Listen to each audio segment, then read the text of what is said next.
एक महात्मा मुदगल नाम के ऋषि, वो शीलोंच वृत्ति से जीवन निर्वाह करते थे। सील कहते हैं जब किसान का पूरा अन्न उठ जाता है, उसका अधिकार खत्म हो जाता है खेत से, अब वो जो पड़े हुए दाने हैं अन्न के, उन्हें चुन लेना। बाजार में जब व्यापारी अपना अन्न उठा के चले जाते हैं, जो दाने गिरते हैं उनको उठा लेना उंच कहते हैं। शील और उंच, शीलोंच वृत्ति, वो अन्न एकत्रित करते हैं। तो 2-2.5 किलो बहुत होता था, उसका वो सतुआ बना लेते थे और ऐसे चुटकी भर लेकर के पूरा वर्ष उसी से गुजारा करते थे। शीलोंच वृत्ति से, शीलोंच वृत्ति से एकत्रित किया हुआ 2-2.5 किलो सतुआ मिट्टी के पात्र में रखा। इतने में अतिथि रूप से आ गए भगवान। निष्ठा की परीक्षा होती है। यदि आप कुटिया बनाए हो, यदि आपके यहाँ अन्न है एकत्रित, तो आए हुए अतिथि का अगर स्वागत नहीं करेंगे तो आपका तप और पुण्य नष्ट हो जाएगा। शास्त्रीय सिद्धांत है। यदि आप भिक्षुक हैं, किसी वृक्ष के नीचे पड़े रहते हैं, तो फिर आपके ऊपर अतिथि का अधिकार नहीं। यदि आप एक झोपड़ी भी बनाए हैं, जल भी रखे हैं, तो अतिथि का अधिकार बन जाता है। अगर अतिथि आता है तो हाथ जोड़ करके आसन देकर, जल है तो जल के लिए ही पूछिए, ये बनता है। तो सतुआ था, आए और कहा कि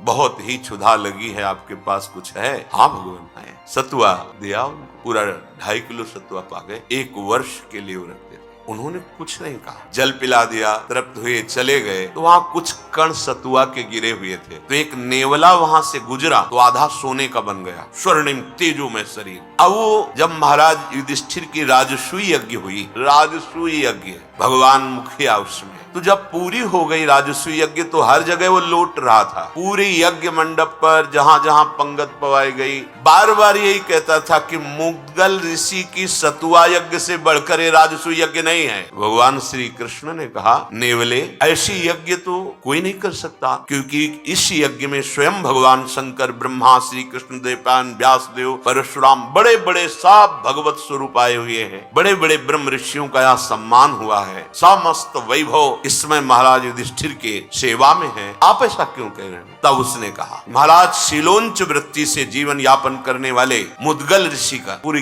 कथा बताई, और मैं वहां से गुजरा तो मेरा आधा शरीर स्वर्ण का हो गया। अब मैं सोच रहा था कि कहीं ऐसा पुण्य होगा तो मेरा पूरा शरीर स्वर्ण का हो जाएगा, पर राजसूय यज्ञ में वो नहीं हुआ जो सतुआ यज्ञ से